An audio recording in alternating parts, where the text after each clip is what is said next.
Kita membicarakan setiap hari, membaca dan mendengar musibah yang terjadi di Aceh, Sumatera Utara, di Padang dan lain-lain, menyebar kemana-mana sampai ke Papua. Tahukah kita ada musibah lain yang belum sempat kita bicarakan, belum sempat kita renungi? Apa itu? Musibah yang menimpa agama kita. Secara pribadi kita sudah tertimpa musibah, bukan tsunami, gunung berapi, gempa bumi dan banjir. Tempat kita alhamdulillah aman. Tapi sebetulnya hakikatnya kita hari ini, kemarin sudah tertimpa musibah, musibah yang menimpa agama kita. Sampai hari ini saya sudah berusia 40 tahun, 50 tahun, 60 tahun, 70 tahun bahkan, ternyata agama kita semakin menurun.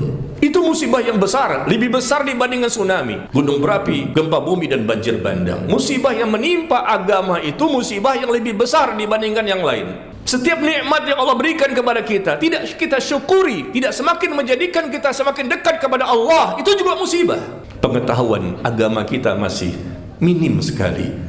Idealnya 40, 50, 60, bahkan 70. Seharusnya idealnya iman kita semakin lebih baik, ilmu kita semakin banyak, amal soleh kita makin banyak. Itu idealnya. Karena kematian semakin dekat, jatah hidup di dunia semakin sedikit, dan sebentar lagi akan kembali kepada Allah. Kullu nafsin dha'iqatul maut. Setiap yang bernyawa pasti akan merasakan kematian.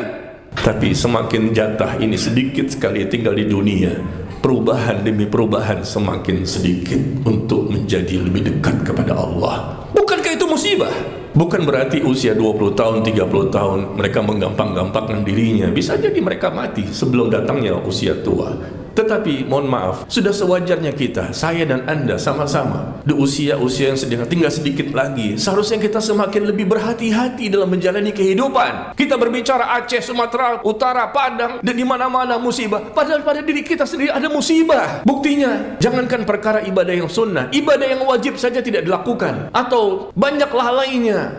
Dan dosa-dosa pun masih banyak kita kerjakan. Ternyata menimpa musibah itu kepada kita sebetulnya ada. Meskipun bukan banjir, bukan gunung berapi, bukan gempa bumi, bukan tsunami, tapi faktor iman menurun. Ilmu pengetahuan agama pun semakin tidak tahu. Padahal usia sudah 50, 60, 70. Cara berwuduk masih salah, sholat pun masih salah, baca Quran juga masih terbata-bata, masih banyak salahnya. Kemana selama ini? Itu musibah yang lebih besar dibandingkan banjir yang ada di Aceh.